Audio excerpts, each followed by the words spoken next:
Bismillahirrahmanirrahim. Assalamualaikum warahmatullahi wabarakatuh. Sobat-sobat ngabarin kabar, semoga selalu dalam keadaan sehat walafiat, serta diberikan rezeki yang halal, berkah, lancar, dan juga banyak.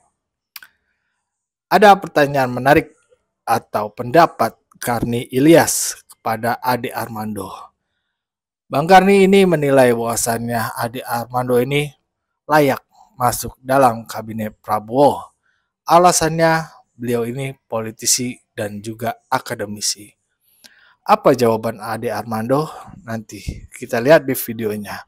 Dan juga ada video tentang Refli Harun yang sudah mendeklar dirinya bahwasannya ia beroposisi dengan pemerintahan Prabowo Gibran.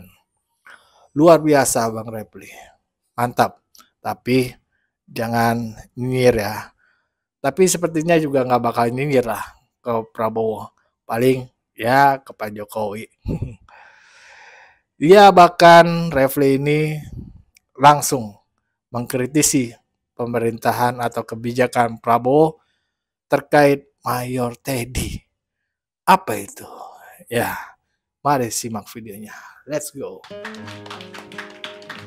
Tadi Anda sedang dengan berapa orang rekan dari PSI masuk. Oh ya, itu alhamdulillah. Sujud syukur. Ya tapi bagi saya tanda tanya besar. Kenapa dari itu tidak yang namanya Ade Armando? Bukan hanya sekedar politisi loh. Anda juga akademisi. Jadi kalau zakon kabinet dibilang juga terpenuhi.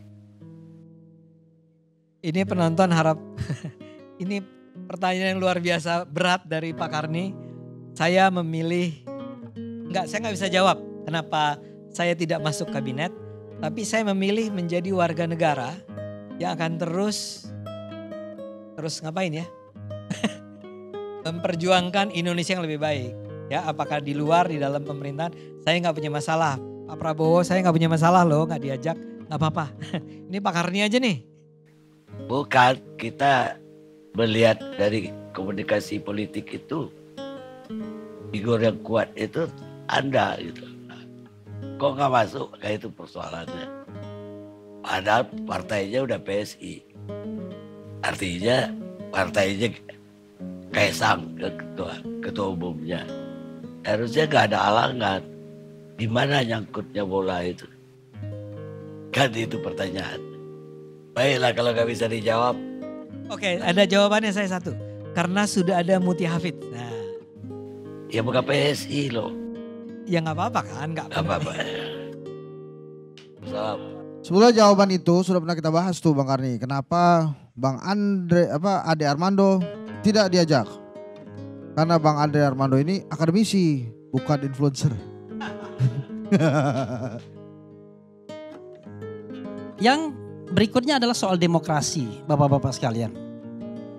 Saya khawatir ya, sekhawatir-khawatirnya bahwa nanti demokrasi kita tidak hanya regresif, tapi otoritarianistik. Itu yang saya khawatirkan, Mas Ade ya. Kan kita punya kepentingan yang sama untuk mempertahankan ruang demokrasi ini. Tetapi Pak Prabowo tidak mengadres itu. Saya malah bertanya, kira-kira menteri yang peduli dengan pembangunan demokrasi menteri apa ya? Dari semua 48 menteri tersebut. Harusnya Menteri HAM harusnya. Tadi kan disinggung kan. Sebenarnya tugas HAM itu 3 yang paling utama. To fulfill. Untuk memenuhi human right, hak asasi manusia. Anda bisa bayangkan gak? Natalius Pigai bisa fulfill kita semua. Yang namanya hak asasi manusia itu salah satunya hak atas pekerjaan dan penghidupan yang layak bagi kemanusiaan. Bisa selama 5 tahun dia penuhi itu. Nggak mungkin kan? Karena itu pasti ada yang namanya KPI-nya. Kemudian to protect, melindungi. Disitulah adanya freedom of speech untuk melindungi. Jadi kalau misalnya kita ditangkap gara-gara kita ngomong begini di ELC, itu Natalia Spigai harus teriak duluan dia. Apa-apaan ini? Tugas saya adalah to fulfill, to protect. Ya kan? Dan terakhir to respect, untuk menghormati. Misalnya kalau Mas Ade ngomong, ya sudah saya hormati. Walaupun berbeda pendapat gak apa-apa. Tapi kita saling menghormati in the name of human right, kan begitu. Tapi saya kira Kakak Pigai udah paham itu. Tetapi kenapa yang dia spill membentuk sekolah hak asasi manusia? Bukan tugas utamanya. Tugas utamanya 3 itu. Ya. Nah, saya tidak melihat ada yang diadres soal demokrasi ini. Bahkan Prabowo dalam pidatonya dia singgung demokrasi.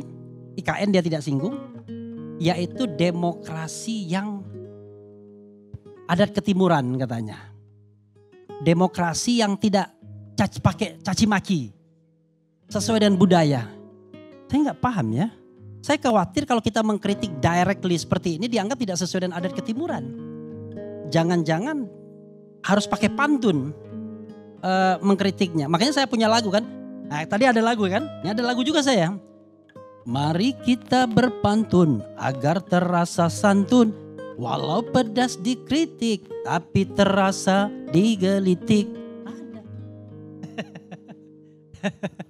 Jadi kita pakai pantun. Salah satunya misalnya Arjuna lesat panah. Gak usah khawatir, ada yang selamat. Ref, gak usah khawatir, ada Pigai. Jabatan amanah, Ada Pigai. tapi surga bagi penikmat. Ya kan?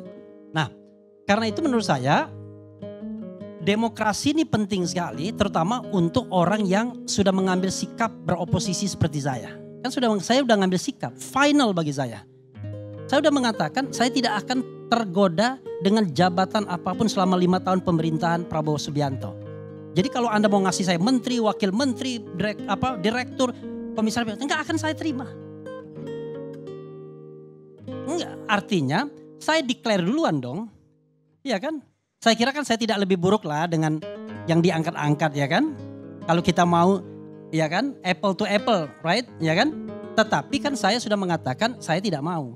Bukan kita tidak mampu masuk ke sana. Sudah pernah ditawari ketika jadi tim sukses awalnya.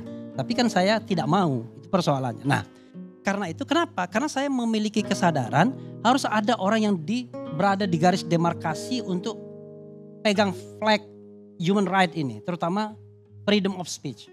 Kalau tidak ada yang pegang flag begitu, lama-lama negara kita otoriter, kita baru sadar.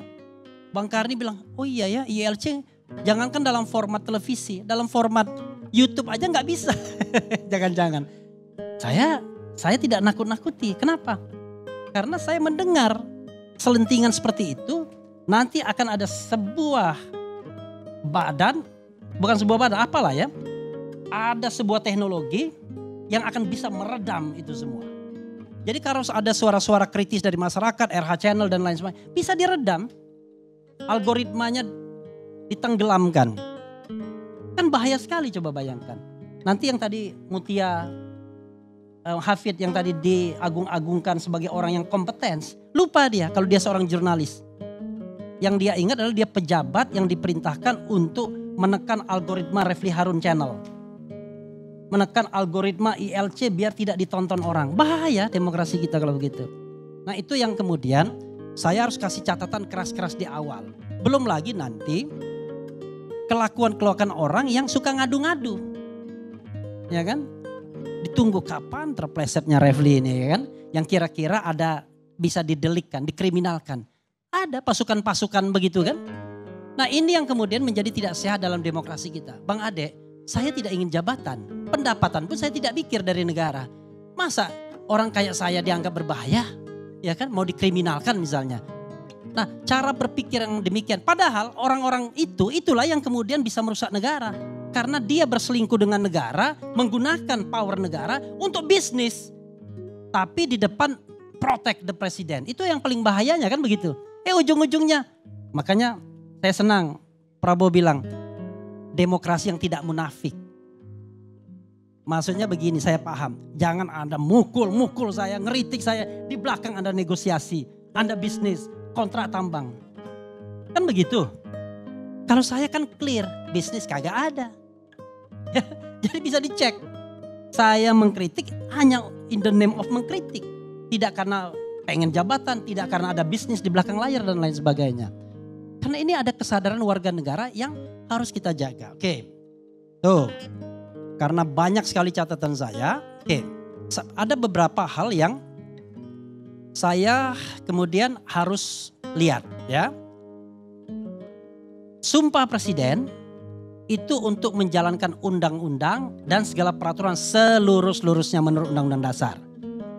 Pada hari pertama setelah disumpah, Prabowo sudah melanggar Undang-Undang 34 2004 tentang TNI dengan mengangkat Mayor Teddy sebagai sekretaris kabinet. Jelas kan? Masa saya dimarahi gara-gara ngomong begini atau kemudian dikriminalkan? Dia tidak pensiun, padahal dalam Undang-Undang nomor 34 itu yang hanya dimasuki TNI aktif. 1. Kantor Menko Polkam. 2. Kantor Kementerian Pertahanan. Ketiga, kantor Lemhanas. Keempat, kantor Wantanas. Kelima, kantor SAR. Keenam, Sekmil, Sekretaris Militer Presiden. Ketujuh, BNN. Kemudian kedelapan, Mahkamah Agung. Limited. Mungkin ada yang ke-9, tapi yang jelas limited. Terbatas. Nggak bisa seenaknya masuk-masukkan perwira aktif. Tiba-tiba untuk memperbaiki kesalahannya dibilang, ini jabatan di bawah menteri. Di bawah menteri juga nggak boleh. Tapi di bawah menteri kok diumumkan berbarengan dengan menteri. Saya kira ini tim hukumnya gimana? Kan ke-53 kan dia diumumkan. Besoknya dilantik berbarengan dengan wakil menteri. Kesalahan ketiga adalah tidak mengundurkan diri. Kalau sayang sama Mayor Teddy ya jangan dikasih jabatan itu. Kalau kita mau menghargai undang-undang. Oke. Ya tadi begitulah videonya yang dari durasi panjang hanya kami ambil video dari Ade Armando dan juga Refli Harun. Bagaimana nih menurut pendapat sobat-sobat? Nggak usah panjang lebar, gue juga nih malas juga ngebahasnya. Ya berikan pendapatnya aja di kolom komentar. Wassalamualaikum warahmatullahi wabarakatuh.